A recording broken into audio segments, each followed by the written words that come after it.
नमस्कार, आप देख रहे हैं the true Hunt for the people by the people.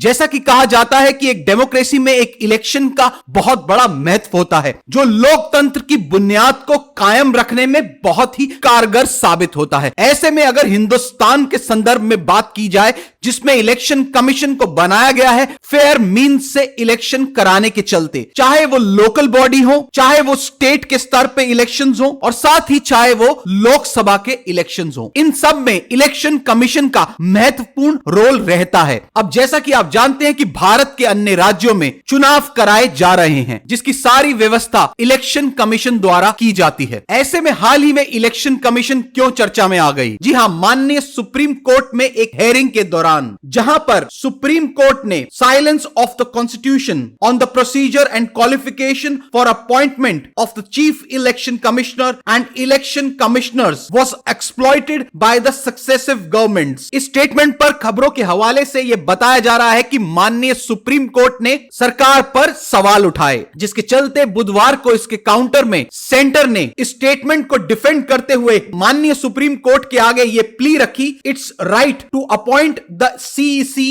And EC, और साथ ही कोर्ट को यह भी कहा that constitutional silence can not be filled by the judiciary. Further courts को रिस्पेक्ट करना चाहिए independence of the executive and not encroach on its domain. जहां सुप्रीम कोर्ट की इलेक्शन कमिश्नर की अपॉइंटमेंट को लेकर टिप्पणी देना उंगलियां उठा रहा है सरकार के अपॉइंटमेंट प्रोसीजर्स पर, जिसमें एक महत्वपूर्ण सवाल निकल कर आ रहा है कि माननीय सुप्रीम कोर्ट का इस संदर्भ में सवाल उठाना और इलेक्शन कमिश्नर की अपॉइंटमेंट्स को लेकर उस प्रोसीजर में सरकार से महत्वपूर्ण सुधार करने की अपील करना हमें यह सोचने पर मजबूर कर रहा है कि क्या अब तक के हमारे इलेक्शन कमिश्नर की अपॉइंटमेंट के प्रोसीजर में क्या पारदर्शिता की कमी थी? क्या अपनी चॉइस से लाया गया व्यक्ति नियुक्त किया जाता है इस पोजीशन को फिल करने के लिए, जो कि एक बहुत बड़ा सवाल है। जहां एक स्वतंत्र लोकतंत्र के ढांचे को मजबूत करने के चलते इलेक्शंस का बहुत बड़ा हाथ होता है और यह कहा जाता है कि इलेक्शंस फेयर मींस से और पारदर्शिता के साथ होने चाहिए। ऐसे में क्या इलेक्शन कमिश्नर्स की नियुक्ति